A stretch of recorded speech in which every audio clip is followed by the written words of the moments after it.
आज की कहानी यूट्यूब चैनल पर मैं धनंजय जैन आप सभी का हार्दिक अभिवादन करता हूं। दोस्तों, आज की कहानी जयपुर के पास गीजगढ़ गांव की है। इस गांव में 3 दोस्त रहते थे, रामलाल, मोतीलाल और दीनदयाल। रामलाल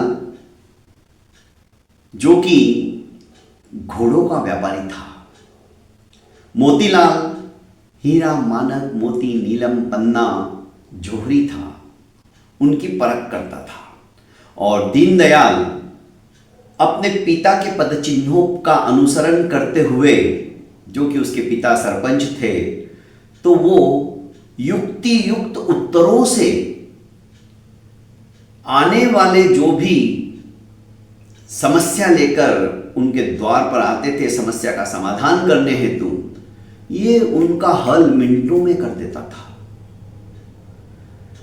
रामलाल, जिसका खुद का अस्तबल था, 25 घोड़े कम से कम उसके अस्तबल में रहते थे, और 25 घोड़ों के लिए अलग अलग नौकर, अर्थात 25 नौकर, एक एक घोड़े को संभालने वाला एक एक नौकर भली भांति से उसकी शुश्रूषा करता था।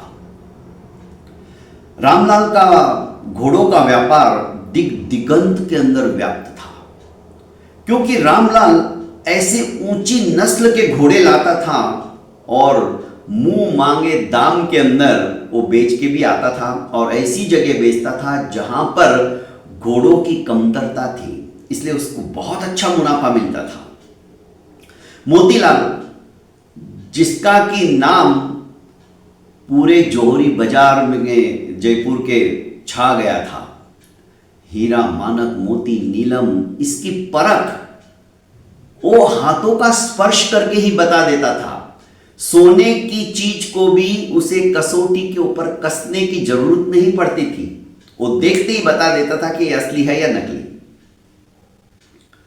और दीनदयाल जो था, सचमुच में अत्यंत विचक्षण बुद्धि का धनी।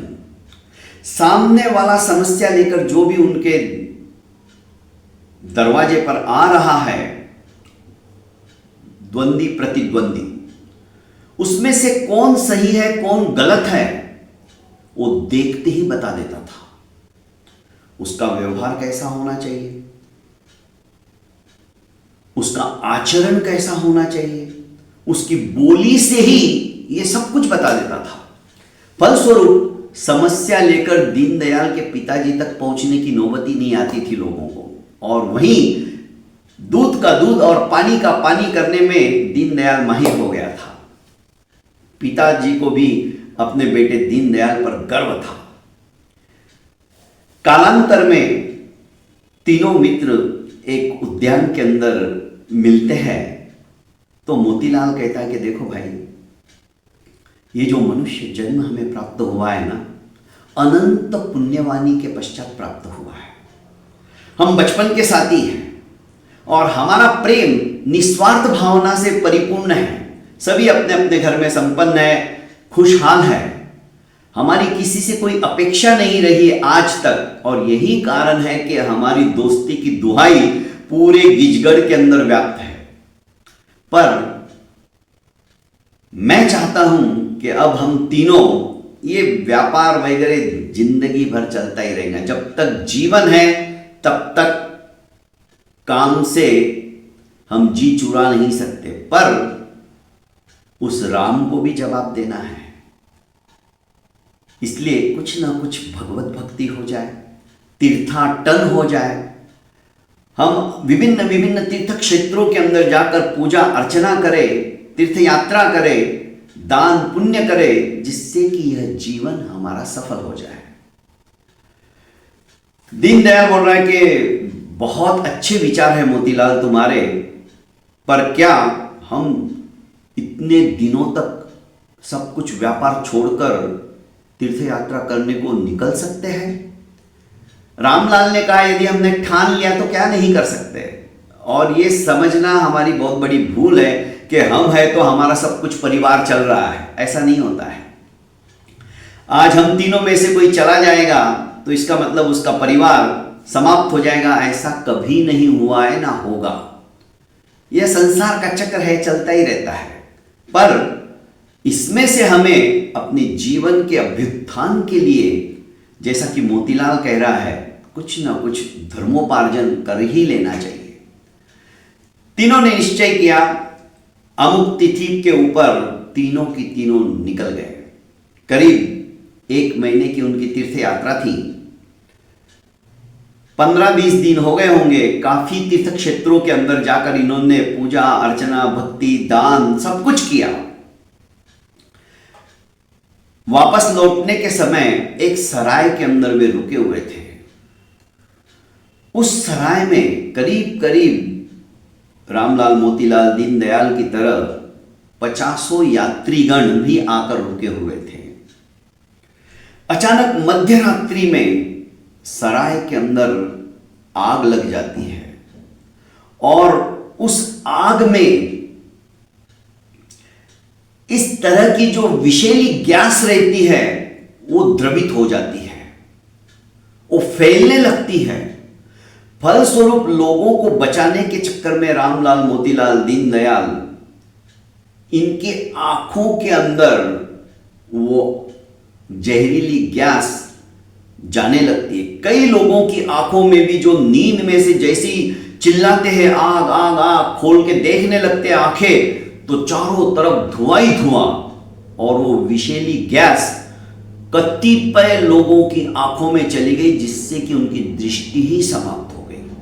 फिर भी कुछ लोग रामदयाल, मोतीलाल और दीनदयाल की तरह हिम्मत वाले, आंखें नहीं होते हुए भी जिस दिशा से बच्चों के रोने की आवाज आ रही है, चिल्लाने की आवाज आ रही है, उस दिशा में जाते, कंबल ओढ़कर अंधेरे में ठोकरे खाते हुए, और उनको अपनी गोदी में उठा उठा कर लाकर वे जैसा बताते कि इस तरफ से चलो, और वो चलकर उनकी जान बचाते गए। रामदयाल ने कहा कि हम मर जाएंगे तो चलेगा, पर बनती कोशिश हम ज्यादा से ज्यादा लोगों की जान बचाए। कल्पना कीजिए दोस्तों, आंखें चरमरा रही है, कुछ भी नहीं दिखा दे रहा है, जानते कि अब हमारी आंखें गई, फिर भी अपनी नहीं सोचकर दूसरे लोगों की जान बचाने की जो ठान लेते हैं, वे ही सच्चे धर्मात्मा होते हैं। और इन तीनों ने वैसा ही किया। कतिपय लोगों की जान बचाई, पर उनकी भी आंखें चली गई थी। अब बाहर निकलने के पश्चात, जब तक गांव के काफी लोग आ गए थे, सराय को चारों तरफ से लोगों ने घेर लिया था, बाल्टियों से पानी डाल डालकर आग को तो शमन कर दिया, पर इन लोगों की आंख को नहीं बचा पाए। वैद्यों ने, हकीमों ने जैसे तैसे जब गीचगढ़ पहुंचे तो बहुत इलाज किया। इलाज में पानी की तरह पैसा बहाया गया, पर तीनों की आंखें नहीं आई। संपत्ति भी जब आय का साधन ही नहीं रहता है और सिर्फ व्यय होता चला जाता है, तो कुबेर का भी खजाना एक दिन समाप्त हो जाता है। और यही हुआ दोस्तों। अब रामलाल कहने लगा कि भाई मोतीलाल, भाई दीनदयाल, अब कैसे काम चलेगा? यह हमारे भाग्य में ही लिखा था, हम तीनों की आंखें चली गई, पर अब हमारी साख भी खत्म हो गई। मैं कहीं दूर देशों में जाके घोड़ों का व्यापार भी नहीं कर पाता हूं, पर हां, राजा वीर भानु, वे मेरे बहुत अच्छे मित्र भी हैं, क्योंकि उनको अभी तक मैंने सैकड़ों घोड़े अच्छी नस्ल के दिए हैं, तो वो मुझे अच्छी तरह से जानते हैं, मेरा आदर सत्कार भी करते जब भी मैं वहां जाता था। तो शायद उनके दरबार में हमें कुछ छोटी मोटी नौकरी मिल जाए तो हमारा गुजारा चले, हम वहां बैठे बैठे अपने परिवार का भी पालन पोषण कर पाए। दूसरा तो हमें कोई नौकरी देने वाला नहीं है। दीनदयाल ने कहा कि पर रामलाल भाई, हम अब अंधे हो चुके हैं, पहले तुम्हारी आंखें थी, भला हम तीनों को क्यों नौकरी रखेंगे, और हम उनके क्या काम आने वाले हैं? रामलाल ने कहा, देखो, हम आंखों से अंधे हुए हैं, मन से हम अंधे नहीं हैं। हमारे अंदर जो कलाकार छुपा हुआ है, जो पारखी छुपा हुआ है, परख करने वाला, जैसे मैं घोड़ों की परख करता हूं, तुम हीरे मानक मोती की परख करते हो, तुम इंसानों की परख करते हो, वो तो मरा नहीं है ना, वो तो अंधा नहीं हुआ है ना। चलो चल के देखते हैं, बात करते हैं। यदि राजा जी प्रसन्न होकर हमें छोटी मोटी नौकरी दे दे तो हमारी समस्या का समाधान हो जाएगा। तीनों चल पड़ते हैं।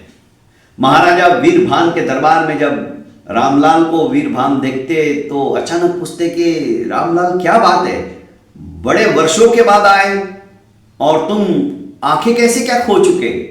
रामलाल ने कहा हम तीनों दोस्त हैं, साथ पढ़े, साथ बढ़े, साथ खेले और साथ में ही हम तीनों ने आंखें भी गंवा दी। उनकी दर्दनाक कहानी सुनकर राजा को भी बड़ी दया आई। तो महाराज हम बड़ी मन के अंदर विश्वास की लो लगाकर आए हैं आपके पास कि कुछ ना कुछ आपके यहां हमें काम मिल जाए तो अच्छा। राजा वीरभानु ने कहा कि तुम क्या काम कर सकते हो। रामलाल ने कहा कि जैसा कि आपको पता ही है मैं घोड़ों का व्यापारी था, आज भी मैं आंखें नहीं हुआ तो क्या हुआ, मैं घोड़ों को स्पर्श करके बता सकता हूं घोड़ा किस नस्ल का है। ठीक है, हम तुम्हें अतिथि सलाहकार के रूप में अपने दरबार में रखते हैं। तुम्हारा ये जो मित्र है मोतीलाल, ये क्या करेगा, ये जोहरी है, इसे हीरे मानक मोती नीलम पन्ना जितने भी रत्न हैं उनका एक पारखी है, ये हाथ का स्पर्श करते ही बता देगा कि असली है या नकली है। अरे वाह, इसकी भी हमें आवश्यकता है, इसे भी हम अतिथि सलाहकार के रूप में अपने दरबार के अंदर रख लेते हैं। और ये दीनदयाल महाराज इसके पिताजी सरपंच थे और ये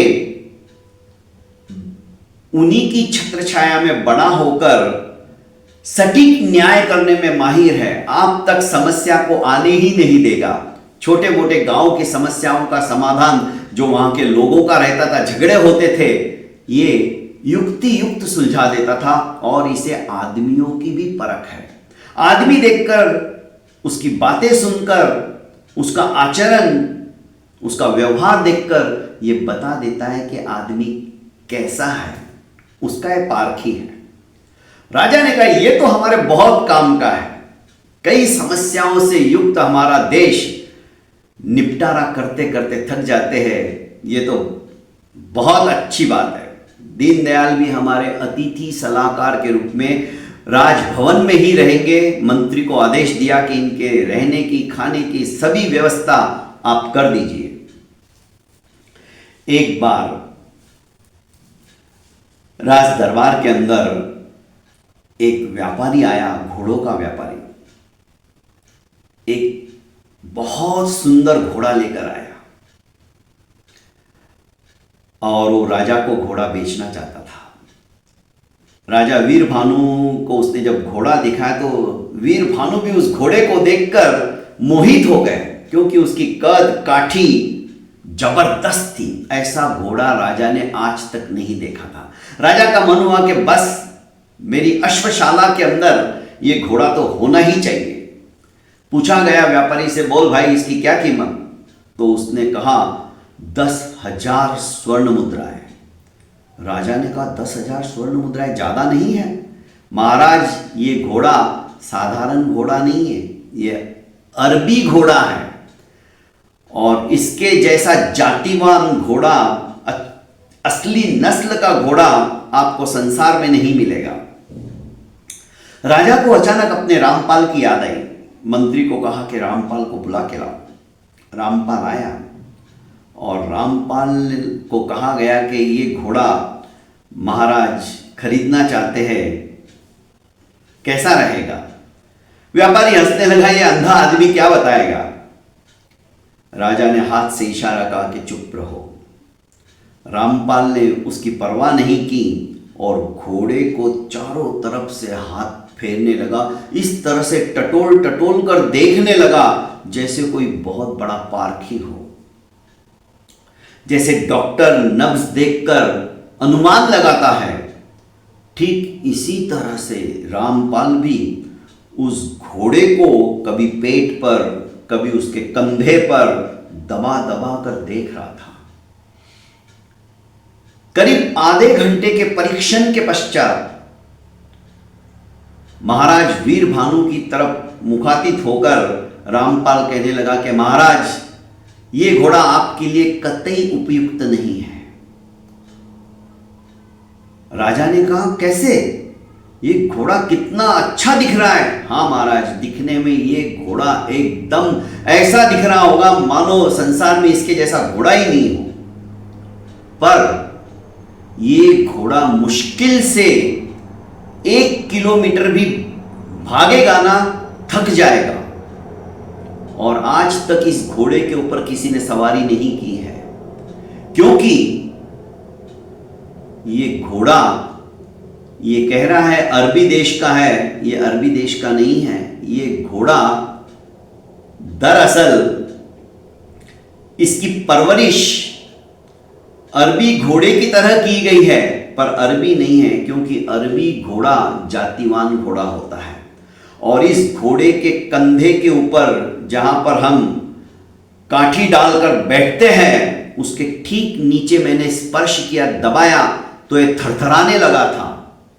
इसी से मैंने अनुमान किया कि ये घोड़ा थरथरा रहा है, इसका मतलब इसके ऊपर अभी तक किसी ने बैठकर सवारी नहीं की है। और मैं दावे के साथ कह सकता हूं 1 किलोमीटर से ज्यादा ये घोड़ा भागेगा नहीं। राजा को आश्चर्य हुआ। घोड़े का व्यापारी चिढ़ गया। उसने कहा, तुम क्या बेवकूफों जैसी बातें करते हो। उसके ऊपर बिना गुस्सा किए रामलाल ने कहा कि महाराज, प्रत्यक्षम किम प्रमाणम, किसी सैनिक को इसकी सवारी करने के लिए भेजा जाए और यही प्रांगण के अंदर 3 चक्कर सिर्फ मारने को कहा जाए, 1 किलोमीटर हो जाएगा, पता चल जाएगा। और इसे कहो कि घोड़े को रोकना नहीं, कंटिन्यूटी में चक्कर मारते रहना, पर मैं कहता हूं 3 चक्कर मारते मारते ये थक जाएगा। और व्यापारी कह रहा था कि ये तो युद्ध के अंदर भी तुम्हें विजयश्री दिला के रहेगा, रेस के अंदर भी सबसे आगे रहेगा। राजा उसकी कट काठी और उसका दिल डोल देखकर ही 10,000 स्वर्ण मुद्राएं भी देने को तैयार हो गया था, पर सोचा कि रामलाल को बता दिया जाए। और रामलाल तो कुछ अलग ही बात कह रहा है। पर प्रत्यक्षम किम प्रमाणम, एक सैनिक को जो कि घोड़ा चलाने में अत्यंत माहिर था बुलाया गया और काठी वगैरह लाद कर उस घोड़े की सवारी करने के लिए सामने ही प्रांगण के अंदर उसने सरपट दौड़ाना शुरू किया। पर यह क्या, 2 राउंड मारते मारते उस घोड़े के मुंह से झाग निकलने लग गई, थक गया। और उसने दोनों पैर हिनहिनाते हुए ऊपर की तरफ किए और टापे वापस नीचे डाल दी। वो आगे बढ़ने का नाम ही, ये मजबूती से उसकी लगाम खींचते हुए उसको एड लगा रहा है दौड़ने के लिए, पर घोड़ा आगे टस से मस नहीं हो रहा। अब राजा ने उस व्यापारी को कहा कि क्या है, तुम हमें लूटने के लिए आए थे? घोड़े का डिल डॉल देखकर तुमने बता दिया कि अरबी का है, अरबी घोड़ा है और ये तुम्हें विजयश्री दिलाएगा। किसी भी युद्ध के अंदर तुम्हें विजयश्री प्राप्त करके ही ये वापस लौटेगा, रेस के अंदर भी सबसे आगे बढ़ेगा। तुम कितनी बड़ी बड़ी बातें कर रहे थे, पर रामलाल ने जिसकी की आंखें नहीं है फिर भी बता दिया। पर रामलाल, तुमने ये सब कैसे बताया कि महाराज, इतने वर्षों से घोड़ों का व्यापार करते करते घोड़े की एक एक चीज को मैं अच्छी तरह से परखने लग गया था। और ये घोड़ा दरअसल पैदा होते ही इसकी मां मर गई, तो इस घोड़े को ऊंटनी का दूध पिलाया गया है। ऊंटनी का दूध इतना गाढ़ा होता है राजस्थान के अंदर, जैसे कि अपन मलाई खा रहे, रबड़ी खा रहे, वैसा गाढ़ा दूध होता है। फलस्वरूप इसके अंदर जो झाग निकल रहे थे ना 2 राउंड मारते ही, इसी वजह से, क्योंकि ऊंटनी के दूध को पी पी कर ये घोड़ा हृष्ट पुष्ट और अच्छा तो हो गया, पर जातिवान घोड़े के अंदर जो पैरों के अंदर ताकत चाहिए वो इसके पैरों के अंदर ताकत नहीं। मैंने एक एक पैरों को भी अच्छी तरह से देखा, इसकी कमर को भी दबाया, तब मैंने निर्णय लिया कि ये घोड़ा भाग भी नहीं सकता है। रामलाल की बातें सुनकर राजा वीरभानु गदगद हो गए कि वाह, आंखें नहीं होते हुए भी तुम्हारी अंतर की चक्षु खुल गई है। तुम्हें यहां पर रखकर मुझे बड़ा अपने आप पर गर्व महसूस हो रहा है। आज से तुम अतिथि सलाहकार नहीं, मेरे सच्चे सलाहकार के रूप में तुम्हारी नौकरी पक्की। हमेशा के लिए तुम अब मेरे राज्य कार्य को कोई भी समस्या हो उसमें तुम्हारी सलाह ली जाएगी। राजा ने घोषणा कर दी और इस व्यापारी को राजा ने दंडित करते हुए कहा कि तुम्हारी हिम्मत कैसे हुई हमसे इस तरह की गलत बात करते हुए। तुम्हें जुर्माना के तौर पर 10,000 स्वर्ण मुद्राओं में तुम ये घोड़ा बेचना चाहते थे ना, अब 10,000 स्वर्ण मुद्राएं तुम रामलाल को दोगे। और उसी क्षण बेचारे उस घोड़े के व्यापारी को 10,000 स्वर्ण मुद्राएं निकाल कर देनी पड़ी। राजा ने हंसते हंसते रामलाल को दे दी कि तुम्हारा इनाम है। क्योंकि मैं व्यापारियों की इज्जत करता हूं, मैं चाहूं तो तुम्हें हमेशा के लिए कारावास में रख सकता था, पर राजा ने, वीरभानु ने उस व्यापारी को छोड़ दिया दंडित करके। कुछ समय के पश्चात एक मोतियों का व्यापारी राजा के दरबार के अंदर मोती बेचने के लिए आया। राजा के खजाने में एक बड़ा सा मोती था और राजा चाहता था कि 2 मोती यदि मिल जाए ऐसे, तो मैं अपने सिंहासन के हाथ रखने की जगह पे वो दोनों मोती, एक दाईं तरफ और एक बाईं तरफ, जड़ दूं उनको तो चमकेंगे। ये इच्छा राजा की थी और आज भाग्य योग से मोती वैसा ही मिल गया था।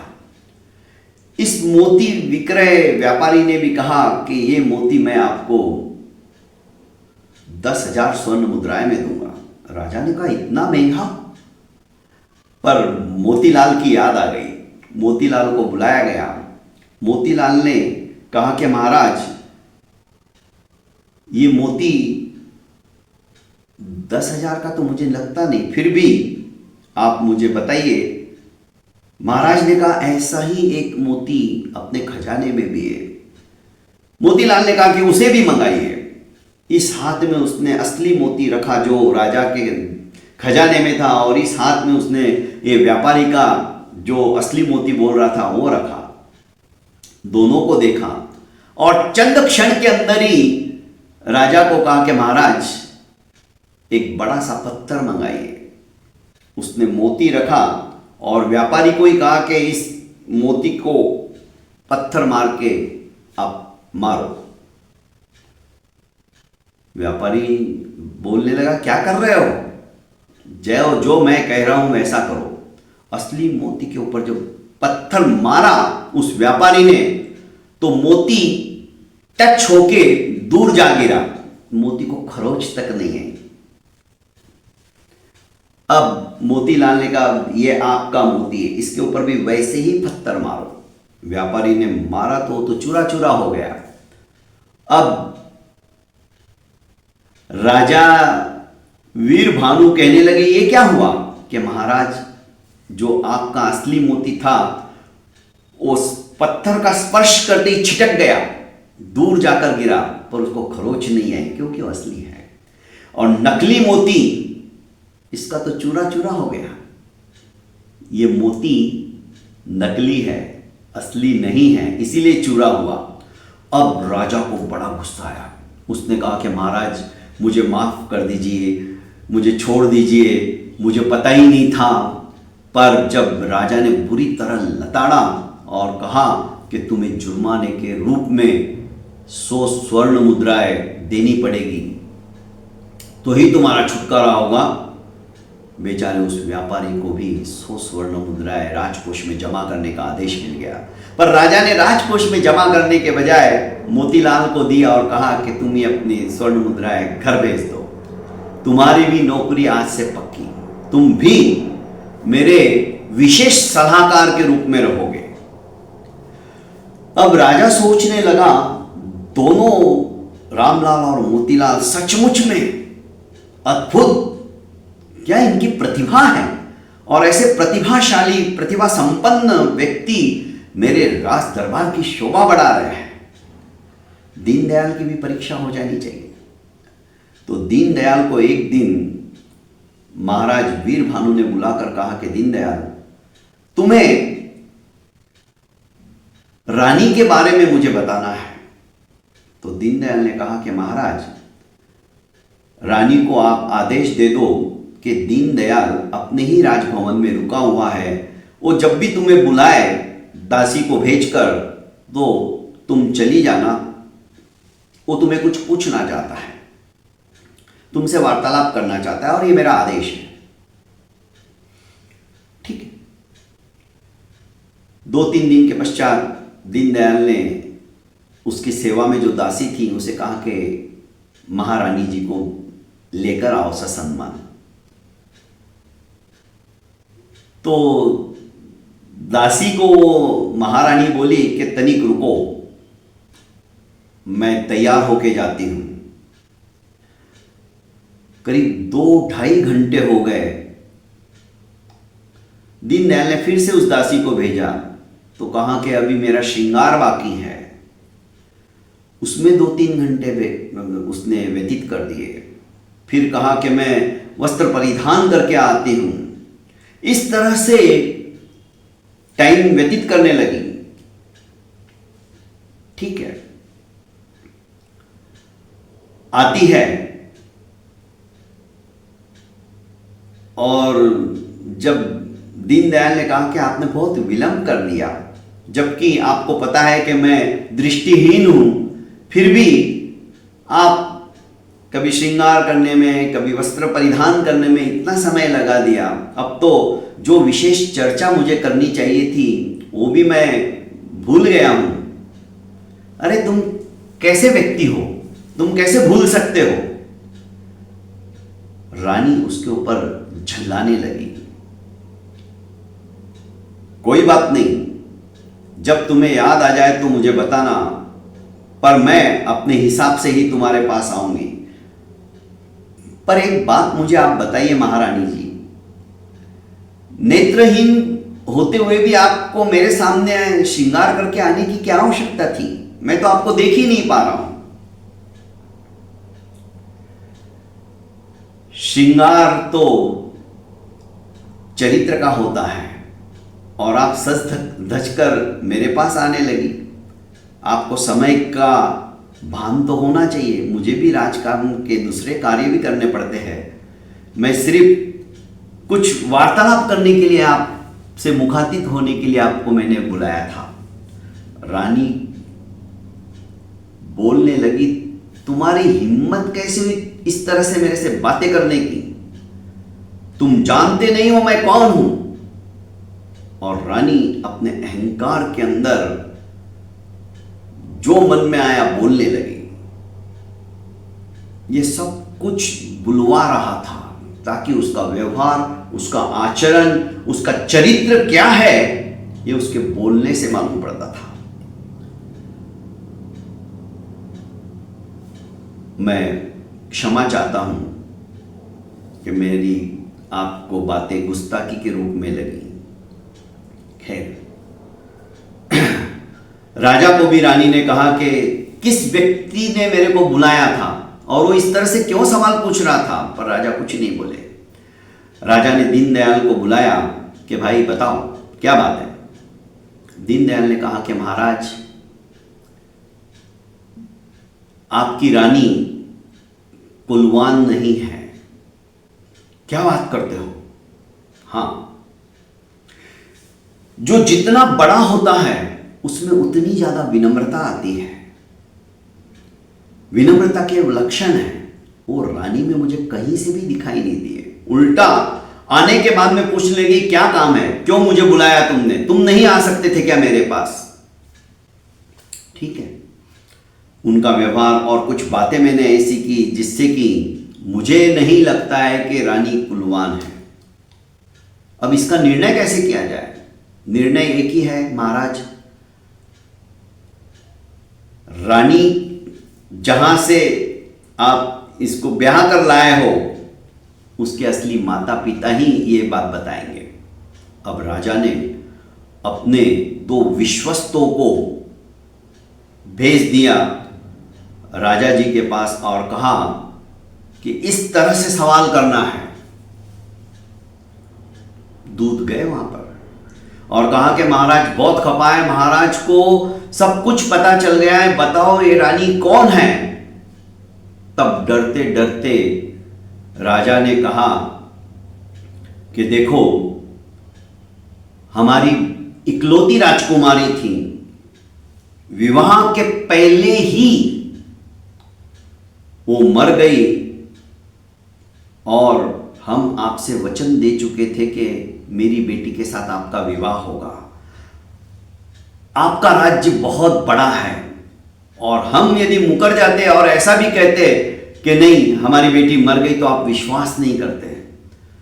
तो जो दासी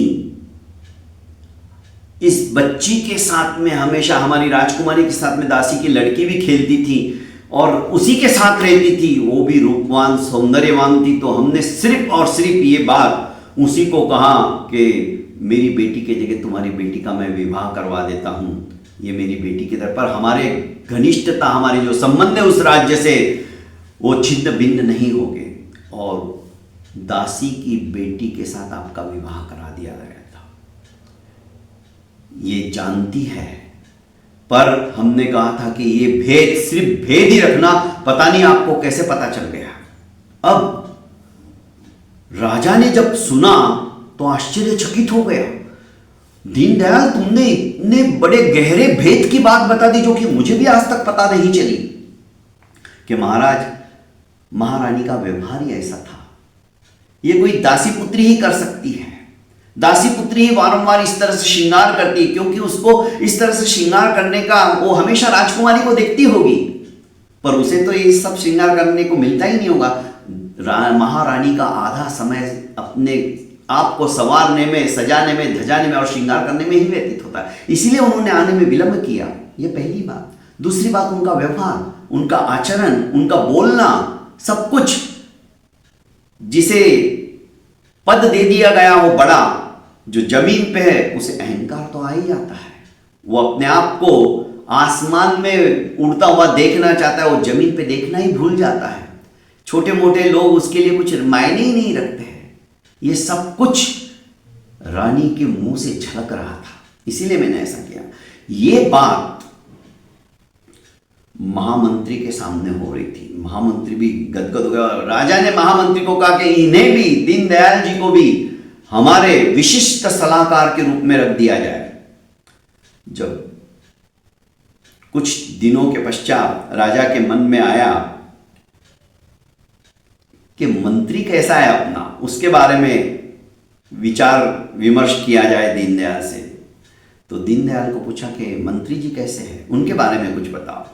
तो दीनदयाल ने कहा कि महाराज आपका मंत्री एक नंबर का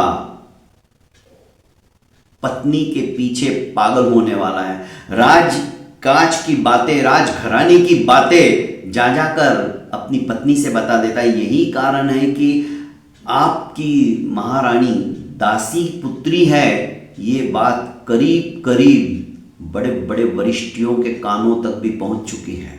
और उसका कारण, क्योंकि ये बात आप जानते हो, मैं जानता हूं या रानी जानती है, मंत्री उस दिन था इसलिए वो जानता है। पर मुझे लगता है मंत्री ने अपनी पत्नी से कहा और उसकी पत्नी ने उनकी सहेलियों से कहा, क्योंकि स्त्री के पेट में बात टिकती नहीं है।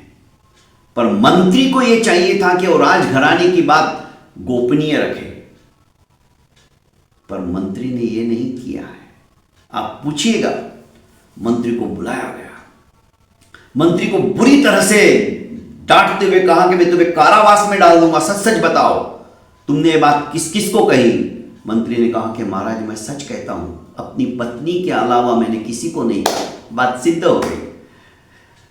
खैर, दीनदयाल के कहने से महाराज ने मंत्री को शिक्षा नहीं दी, उन्हें समझा दिया कि आगे से ऐसा कुछ मत कहना। राजा ने स्वयं ने उद्घोषणा की कि मेरी रानी एक दासी पुत्री है, पर मैं उसे दिलो जान से प्यार करता हूं, ये तो होनी है। राजा ने रानी को भी माफ कर दिया। दोस्तों, विचार ऐसे ही बदलते हैं। रानी भी सोचने लगी, मैं दासी होते हुए भी महाराज ने मुझे स्वीकारा, मुझे रानी के रुतबे को ध्यान में रखते हुए अब लोगों से व्यवहार करना चाहिए। धीरे धीरे मंत्री का भी व्यवहार, क्योंकि मंत्री भी विचक्षण बुद्धि का धनी था, और मंत्री ने राजा को कई युद्ध के अंदर अपनी नीतिमत्ता के कारण से विजयश्री प्राप्त करवाई थी।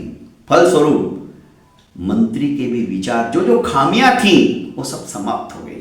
तो दोस्तों, कहने का आशय है, रामलाल, मोतीलाल और दीनदयाल, इन तीनों की आंखें चली गई, पर अंतर की चक्षु उनकी खुल गई।